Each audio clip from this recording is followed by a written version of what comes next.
रांची में आज से 3 दिवसीय सशक्त सेना समृद्ध भारत प्रदर्शनी की शुरुआत राज्यपाल और रक्षा राज्य मंत्री ने किया उद्घाटन। सेना के शौर्य और पराक्रम की दिख रही झलक।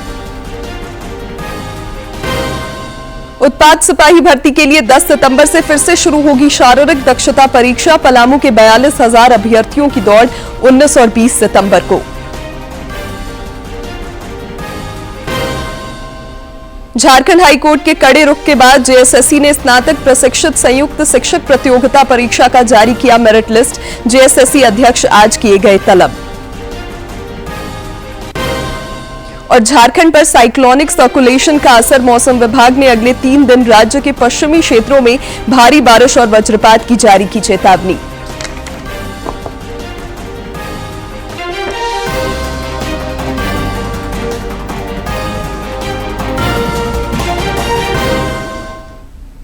नमस्कार, खबरें झारखंड में आपका स्वागत है। मैं हूं शिवानी कुमारी और अब समाचार विस्तार से। राजधानी रांची में आज से सशक्त सेना समृद्ध भारत प्रदर्शनी की शुरुआत हुई। राज्यपाल संतोष कुमार गंगवार और रक्षा राज्य मंत्री संजय सेठ ने इस 3 दिवसीय प्रदर्शनी का उद्घाटन किया। प्रदर्शनी में सेना के शौर्य और पराक्रम की झलक देखने को मिल रही है। पहली बार रांची में इतने बड़े पैमाने पर सेना से जुड़े प्रदर्शनी का आयोजन हुआ है।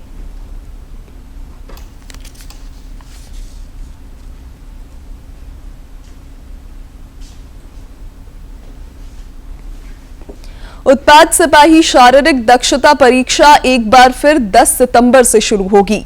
एडीजी मुख्यालय आरके मलिक ने रांची में पत्रकारों से बातचीत में कहा कि मुख्यमंत्री हेमंत सोरेन की समीक्षा के बाद यह निर्णय लिया गया है।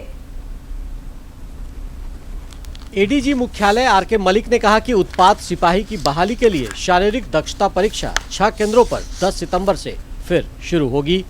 जो 2 दिन का हमारा बचा हुआ था 3 और 4 का, ये हम लोग 10 तारीख से प्रारंभ करेंगे। इसी महीने के पहले हम लोग प्रतिदिन 6,000 लोगों को बुला रहे थे। अब यह निर्णय हुआ है कि प्रतिदिन 3,000 लोगों को हम लोग सभी केंद्रों पर आमंत्रित करेंगे। उन्होंने कहा कि पलामू के चियाकी हवाई अड्डा स्थित उत्पाद सिपाही भर्ती परीक्षा केंद्र पर अब शारीरिक दक्षता परीक्षा नहीं होगी। उन्होंने कहा कि यहाँ के अभ्यर्थियों की परीक्षा 19 और 20 सितंबर को दूसरे केंद्र पर होगी। तो यह निर्णय लिया गया है कि पलामू के चियाकी केंद्र में जिन लोगों की दौड़ बची हुई है, उनकी दौड़ अब पलामू में नहीं करके उनको शेष जो 6 हमारे जगह हैं, उन 6 स्थलों पर उनको डिस्ट्रीब्यूट कर दिया जाएगा। श्री मलिक ने प्रेस कॉन्फ्रेंस में यह भी बताया कि अब तक 1,17,031 अभ्यर्थी शारीरिक परीक्षा में पास हुए हैं। उन्होंने कहा कि 1,14,000 अभ्यर्थियों की शारीरिक जाँच परीक्षा अभी होनी बाकी है। 1,17,031 लोग अभी तक सफल हुए हैं। अभी तकरीबन 1,13,14,000 की दौड़ अभी और बची हुई है। 22 अगस्त से राज्य में शुरू हुई यह चयन प्रक्रिया 2 सितंबर तक चली थी। इस दौरान 12 अभ्यर्थियों की शारीरिक जांच परीक्षा में मौत हो गई थी, जिसके बाद राज्य सरकार ने इसे स्थगित करने का आदेश दिया था। रांची से असीम की। उधर भाजपा के प्रदेश प्रवक्ता प्रतुलनाथ शाहदेव ने कहा है कि राज्य सरकार के मिसमैनेजमेंट के कारण उत्पाद सिपाही भर्ती दौड़ के दौरान अभ्यर्थियों की मौत हुई। उन्होंने कहा कि अभ्यर्थियों की मौत का कारण वैक्सीन नहीं है। कोविड टास्क फोर्स के जो प्रमुख हैं, उनका मानना है कि सिर्फ 7 करोड़ में 1 केसेस में क्लॉटिंग के मामले सामने आए हैं, और वो भी जो पहला टीका लगता है पहला डोज के 1 महीने के भीतर। 2024 में किसी को भी कोविशील्ड का साइड इफेक्ट नहीं होगा। और 7 करोड़ में 1 व्यक्ति को जो क्लॉटिंग हो रही है, जिसकी संभावना है, तो उसके अगर आप उसको दोषी ठहरा रहे हैं, तो जाहिर तौर पर मुख्यमंत्री ये जो 12 आप मौतें बता रहे हैं और जो 15 मौतों का हम आंकड़ा दे रहे हैं, इससे आप बचना चाह रहे हैं। सरकार की बद इंतजामी, सरकार के मिसमैनेजमेंट के कारण बच्चों की मौत हुई है दौड़ने में। और पहले कॉम्पिटिटिव एग्जामिनेशन का प्रोविजन था, आपने उसको बदलकर सबको 6 लाख लोगों को दौड़ा दिया सिर्फ चेहरा चमकाने के लिए। 500 नियुक्तियों के लिए आपने 6 लाख लोगों की जान को सांसद में डाला। झामुमो के महासचिव सुप्रियो भट्टाचार्य ने भाजपा को सकारात्मक राजनीति करने की सलाह दी है। रांची में पत्रकारों से बातचीत में उन्होंने कहा कि उत्पाद सिपाही भर्ती के दौरान युवाओं की मौत पर तथ्यहीन राजनीति नहीं होनी चाहिए। कि बिना तथ्यों के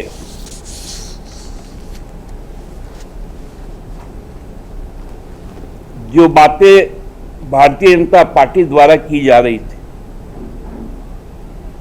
जो उत्पाद विभाग के जो आरक्षी नियुक्ति के दौरान जो दौर हुई, उसमें जो दुखद मौतें हुई, उस पर बिना तथ्यात्मक जानकारी के एक के बाद एक बयान दिए जा रहे थे और मौत को एक राजनीतिक मुद्दा बना दिया गया था।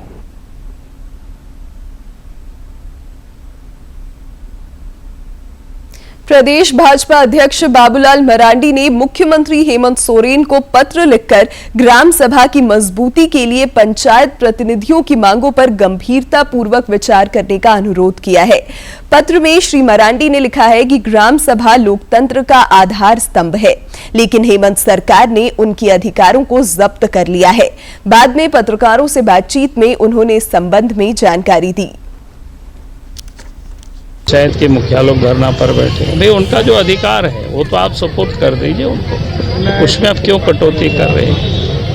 कर रही है, बल्कि जो लोग ये करता है तो उसके अधिकार को छीन लेता है, पावर को समाप्त कर देता है, यानी डराना धमकाना यही काम कर रहे हैं। तो साफ दिखता है पंचायत सेवक है, देख रहे हैं भाई ये लोग बेचारा जो जॉब भी इन लोगों को मिला है बाद में तो सुप्रीम कोर्ट इंटरवेन किया तब मिला, जबकि सब हो गया था। इन लोगों को भी समस्या, जल सहिया की समस्या, कई 1 महीनों से वेतन नहीं मिला है। तो ये आप अपने में ही विरोधाभास दिखता है। जहाँ एक और माई योजना चला रही, अच्छी बात है, सब महिलाओं की आप चिंता करें, लेकिन जो लोग काम करें उन लोगों की भी तो आपको विशेष चिंता करनी पड़ेगी। आजसू पार्टी की युवा इकाई के राज्य संयोजक रविंद्रनाथ ठाकुर ने कहा है कि रांची के प्रभात तारा मैदान में 8 सितंबर को राज्य नवनिर्माण संकल्प सभा का आयोजन होगा। उन्होंने कहा कि इस सभा में राज्य के सभी युवाओं को आमंत्रित किया गया है। झारखंड के तमाम युवा को आमंत्रित करते हैं कि 8 सितंबर को रांची के प्रभात तारा मैदान में राज्य नवनिर्माण संकल्प सभा का आयोजन किया जा रहा है, जिसमें राज्य के तमाम युवा शामिल होंगे और ये झारखंड के इतिहास में युवाओं का महाजुटान दर्ज। पूर्व मुख्यमंत्री चंपाई सोरेन ने फिर कहा है कि संथाल परगना में बांग्लादेशी घुसपैठ के कारण आदिवासी समाज के अस्तित्व पर संकट मंडरा रहा है। उन्होंने कहा है कि यह एक गंभीर मामला है और इस समस्या का समाधान भाजपा ही कर सकती है। इधर मंत्री दीपक बिरुआ ने बांग्लादेशी घुसपैठ के मुद्दे को भाजपा का राजनीतिक स्टंट बताया है। सरायकेला जिले में झामुमो की विधानसभा स्तरीय बैठक के दौरान पत्रकारों से बातचीत में उन्होंने कहा कि सीमा की सुरक्षा केंद्र के हाथ में होती है। देखिए, घुसपैठिया कौन है, क्या है, सरकार भी जानती है। जिसके पास में सीमा सुरक्षा का विभाग हो, जो सीमा सुरक्षा का जिम्मेदारी हो लेता और घुसपैठिया की बात करता है तो कितने शर्म की बात है। झारखंड हाईकोर्ट के कड़े रुख के बाद झारखंड राज्य कर्मचारी चयन आयोग ने स्नातक प्रशिक्षित संयुक्त शिक्षक प्रतियोगिता परीक्षा 2016 के 26 विषयों की स्टेट मेरिट लिस्ट जारी कर दी है। इससे पहले न्यायाधीश दीपक रोशन की अदालत ने इस प्रतियोगिता परीक्षा को लेकर दायर 5 दर्जन से अधिक याचिकाओं पर सुनवाई की। इस दौरान अदालत ने परीक्षा की मेरिट लिस्ट जारी नहीं करने पर कड़ी नाराजगी जताई। अदालत ने आज जेएसएससी के अध्यक्ष को अदालत में हाजिर होने का निर्देश दिया है।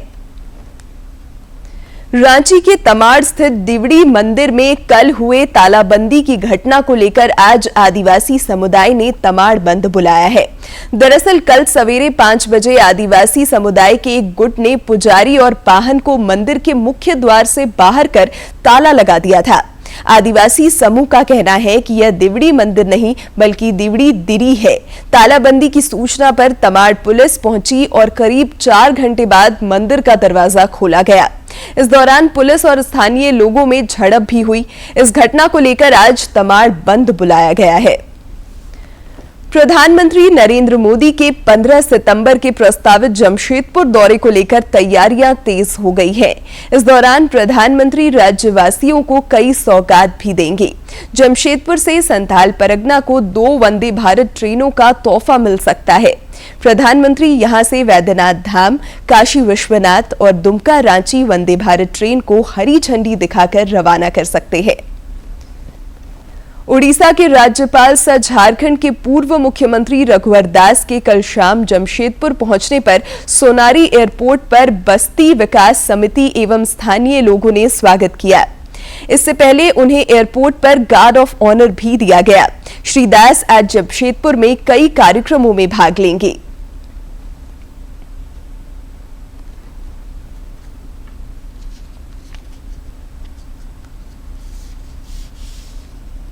मुख्यमंत्री हेमंत सोरेन की अध्यक्षता में आज दोपहर बाद रांची स्थित प्रोजेक्ट भवन सभागार में राज्य मंत्रिपरिषद की महत्वपूर्ण बैठक होगी। बैठक में राज्य हित से जुड़े कई महत्वपूर्ण प्रस्तावों को मंजूरी दी जाएगी।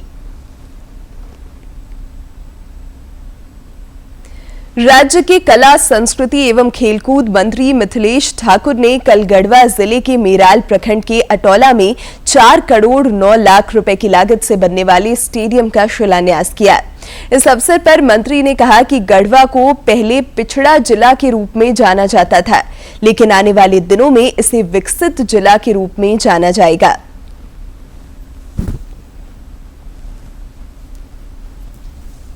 स्टेडियम देने का काम किया और यहाँ भी अभी 4 करोड़ से ज़्यादा की राशि का स्टेडियम।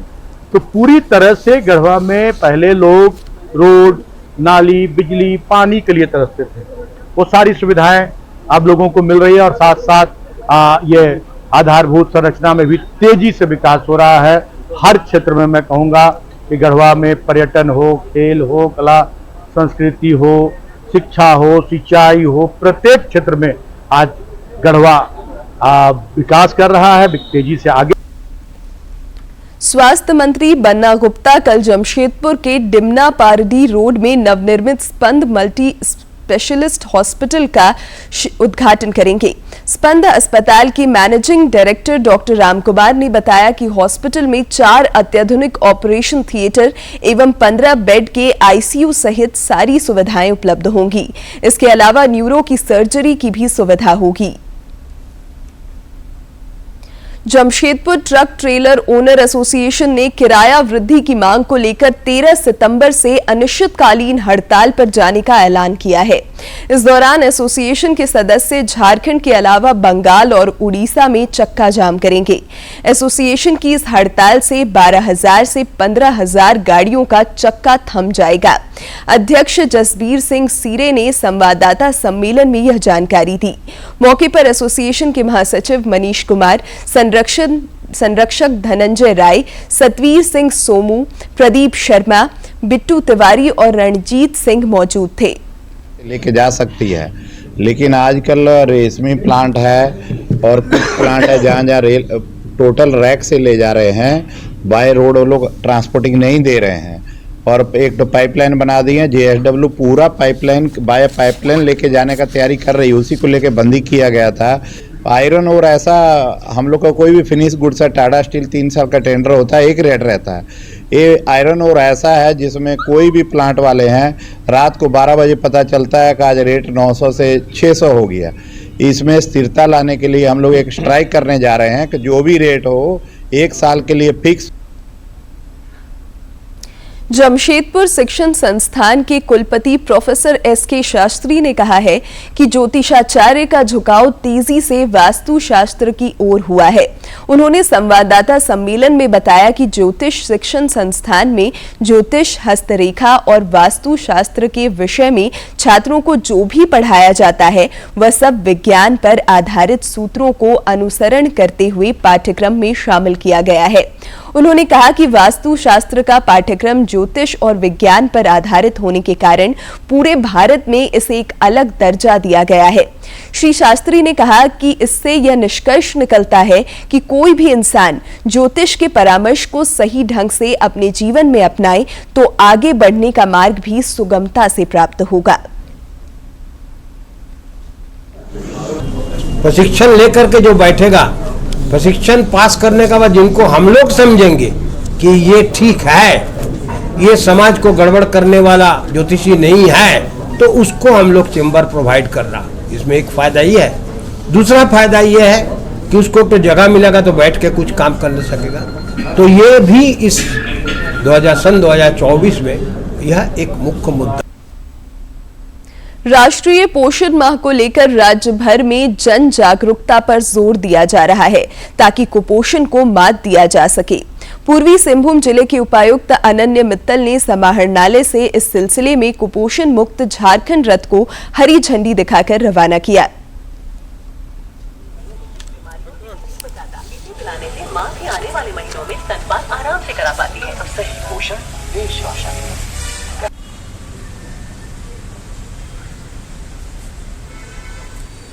आज मैं भारत के बच्चों, किशोरों और महिलाओं को कुपोषण मुक्त, स्वस्थ और मजबूत करने का वचन देता हूं। गिरिडीह जिले में राष्ट्रीय पोषण माह के तहत कई कार्यक्रमों का आयोजन किया जा रहा है। गर्भवती महिलाओं की गोद भराई की रस्म से लेकर बच्चों के अन्नप्राशन तक का कार्यक्रम चल रहा है। इन कार्यक्रमों को सफल बनाने के लिए कल उपायुक्त नमन प्रियेश लखड़ा ने समाहरणालय परिसर से 3 पोषण जागरूकता रथों को रवाना किया। मौके पर उपायुक्त ने बताया कि इस वर्ष पोषण माह का थीम अनीमिया नियंत्रण, ऊपरी आहार, पोषण और तकनीक का बेहतर उपयोग है। हमारे 2828 गांव हैं, यानी कि हर गांव में लगभग एक आंगनबाड़ी केंद्र है। उसमें ये संदेश जाए और जो पोषाहार है या जो हमारे टीकाकरण है वो नियमित अंतराल पे हमारे आंगनबाड़ी के कार्यकर्ता है, यानी कि आंगनबाड़ी सेविका और सहायिका, हमारे हेल्थ केयर वर्कर्स हैं, ENMs है, उसके साथ में हमारे पंचायत के जो जनप्रतिनिधि हैं वो इसमें सहयोग। और अब देखते हैं फटाफट अंदाज में जिलों की खबरें।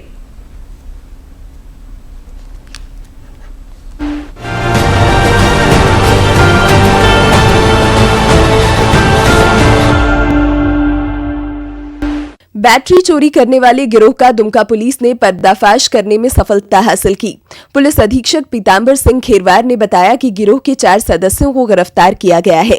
उन्होंने बताया कि गिरफ्तार आरोपियों के पास से चोरी में इस्तेमाल हो रहे 3 4 पहिया और 2 दोपहिया वाहन तथा चोरी की बैटरी बरामद की गई।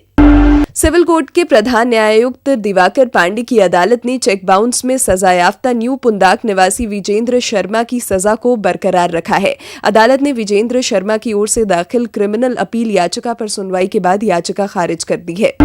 व्यापारियों और बैंकों के सहयोग और व्यवसायियों के हितों पर चर्चा के लिए चैम्बर के पदाधिकारियों और खूंटी जिले के सभी बैंक अधिकारियों के साथ बैठक हुई।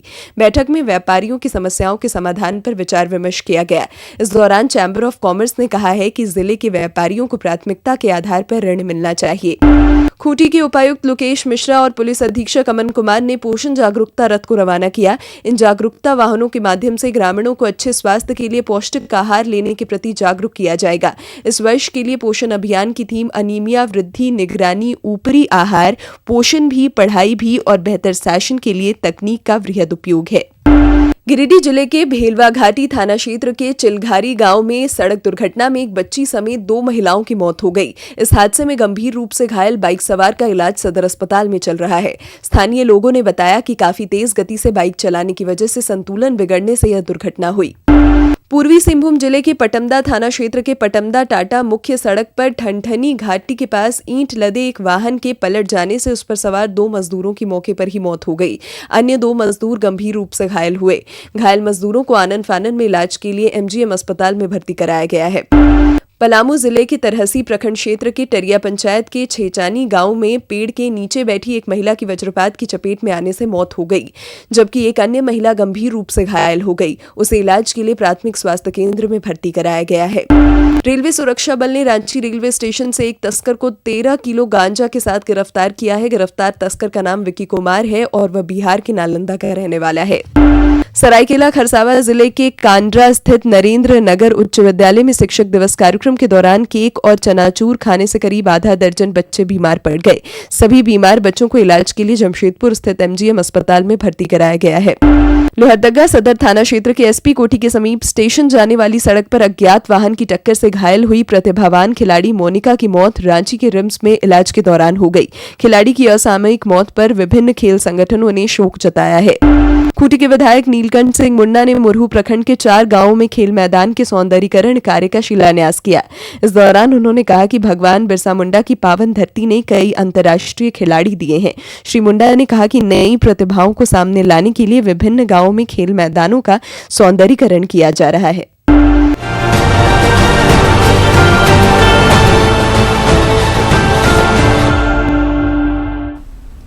अब बात मौसम की। मौसम विभाग ने अगले 3 दिनों तक राज्य के कई हिस्सों में भारी बारिश और वज्रपात की चेतावनी जारी की है।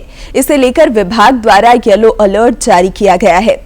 मौसम विभाग ने बताया कि बंगाल की खाड़ी में निम्न दबाव से बने साइक्लोनिक सर्कुलेशन का असर राज्य में देखने को मिलेगा। इस दौरान पलामू, गढ़वा और चतरा समेत पूरे दक्षिणी पश्चिमी भाग के प्रभावित रहने की संभावना है। विभाग के अनुसार राज्य में 1 जून से 5 सितंबर के बीच अब तक औसतन 728 मिलीमीटर बारिश हुई है, जो सामान्य से 13% कम है। प्याज की बढ़ती कीमतों पर नियंत्रण और उपभोक्ताओं को राहत दिलाने के उद्देश्य से केंद्र सरकार ने बफर स्टॉक से सस्ती दरों पर उपलब्ध कराने की एक बड़ी पहल की है। देश के कई इलाकों में भारी बारिश के चलते प्याज की कीमतों में उछाल देखने को मिल रहा है। खुदरा बाजार में प्याज की कीमतें 70 रुपए प्रति किलो तक हैं। आम लोगों को राहत देने और प्याज की कीमतों को नियंत्रण में रखने के उद्देश्य से केंद्र सरकार ने सस्ती दरों पर प्याज उपलब्ध करवाने का फैसला किया है। दिल्ली एनसीआर में नेफेड और एनसीसीएफ 35 रुपए प्रति किलो की दर से प्याज बेचेगा। केंद्रीय खाद्य एवं उपभोक्ता मामलों के मंत्री प्रहलाद जोशी ने करीब 40 मोबाइल वैन को हरी झंडी दिखाकर इसकी शुरुआत की। ऑनियन का प्राइस, प्याज का प्राइस जो है वो 65 70 ऐसे चल रहा है। इसीलिए हमने आज से एनसीसीएफ और नाफेड के द्वारा ये रिटेल ऑनियन रिटेल सेल का हम फ्लैग ऑफ किया है। ये तो शुरुआत में ये दिल्ली और मुंबई में होगा। आज से जो होता है ये दिल्ली और मुंबई में होगा। That will be 35 rupees per KG and in second phase there Calcutta, Ahmedabad, Guwahati, Raipur, Bhubaneswar ऐसे कुछ प्रमुख शहरों में होगा। सस्ती दरों पर प्याज बेचने के लिए एनसीसीएफ ने पूरी तैयारी कर ली है और इनकी मोबाइल गाड़ियां दिल्ली और एनसीआर के अलग अलग इलाकों में जाकर लोगों को सस्ती प्याज बेच रही हैं। केंद्र सरकार के इस फैसले से आम लोगों ने खुशी जाहिर की है। बाहर तो 60-70 रुपए किलो प्याज मिल रही है, बाहर से तो आधे रेट में तो कुछ तो कम मिला है। यहाँ पे तो कुछ तो ये है कि कुछ तो वो हुआ है कि मतलब 10-15 रुपए कम तो हुआ ही है यहाँ पे। तो बहुत थोड़ा फर्क पड़ा है सर यहाँ से, इसलिए हम लोग लाइन से ले रहे हैं। ये भारत सरकार की तरफ से एक बहुत अच्छा सकारात्मक कदम है और हमें और नेफेड जैसे एजेंसीज को वो रिक्रूट कर मतलब हायर करते हैं इस काम के लिए और हमें काम दिया जाता है कि जैसे महंगाई बढ़े उसको नियंत्रण में लेके आया जा सके। सस्ती दरों पर प्याज बेचने की शुरुआत फिलहाल दिल्ली, एनसीआर और मुंबई से हुई है, लेकिन आने वाले दिनों में इसे देश भर में लागू किया जाएगा। Anuj Yadav, DD news, Delhi. Paris Paralympic में कपिल परमार ने पुरुषों की जेवन जूडो स्पर्धा के 60 किलोग्राम वर्ग में ब्राजील के एलिल्टन डी ओलिवेरा को हराकर कांस्य पदक जीता। यह जूडो में भारत का पहला पदक है। भारतीय दल आज भी कई स्पर्धाओं में अपनी चुनौती पेश करेंगे। जारी पैरालंपिक गेम्स में खेलों के 9वें दिन भारत के कई खिलाड़ी मेडल के लिए चुनौती पेश करेंगे। इससे पहले भारत 8वें दिन तक 25 मेडल अपने नाम कर चुका है। भारत के खाते में अब तक 5 गोल्ड, 9 सिल्वर और 13 ब्रॉन्ज मेडल शामिल हैं। 6 सितंबर को उसकी कोशिश होगी, यानी कि आज कोशिश होगी कि वह इस संख्या को आगे बढ़ाए। एथलेटिक्स में सबसे ज्यादा पदक जीतने वाले भारतीय दल इस स्पर्धा में आज भी पदक जीतने के इरादे से उतरेंगे। महिलाओं की 200 मीटर रेस में भारत की सिमरन पहले राउंड में उतरेंगी। सिमरन के 100 मीटर T1 में चौथा स्थान उन्होंने हासिल किया था। वहीं पुरुषों के जावलिन में F54 वर्ग में दीपेश कुमार मैदान पर दिखाई देंगे। कायरिंग के भी हीट्स राउंड होंगे और जिसमें यश कुमार और प्राची यादव एक्शन में नजर आएंगे। भारत के जावलिन थ्रोअर दीपेश कुमार भी मेडल पर दांव लगाएंगे। वहीं 400 मीटर में दिलीप गवित नजर आएंगे। पुरुषों के हाई जंप और महिला जावलिन थ्रो में भी भारतीय खिलाड़ी दावेदारी पेश करेंगे। दिन के आखिर में पुरुष शॉटपुट में भारत के 2 खिलाड़ी सुमन राणा और होक टू होटल हिस्सा लेंगे। पावर लिफ्टिंग में महिला अप टू 67 किलोग्राम फाइनल में कस्तूरी राजामणि हिस्सा लेंगे। दूरदर्शन झारखंड पर पल पल की खबरों से जुड़े रहने के लिए आप हमारे social media platform x, Facebook और यूट्यूब से जुड़ सकते हैं, क्योंकि खबरों से जितना बाखबर रहना जरूरी है, उससे ज्यादा जरूरी है सटीक, संतुलित और निष्पक्ष समाचार। हमारा एक्स हैंडल है @RNUDDK और फेसबुक पेज है DD न्यूज झारखंड। आप हमें YouTube channel Jharkhand DD news पर भी देख और सुन सकते हैं। अंत में मुख्य समाचार एक बार फिर। रांची में आज से 3 दिवसीय सशक्त सेना समृद्ध भारत प्रदर्शनी की शुरुआत। राज्यपाल और रक्षा राज्य मंत्री ने किया उद्घाटन। सेना के शौर्य और पराक्रम की दिख रही झलक। उत्पाद सिपाही भर्ती के लिए 10 सितंबर से फिर से शुरू होगी शारीरिक दक्षता परीक्षा। पलामू के 42,000 अभ्यर्थियों की दौड़ 19 और 20 सितंबर को।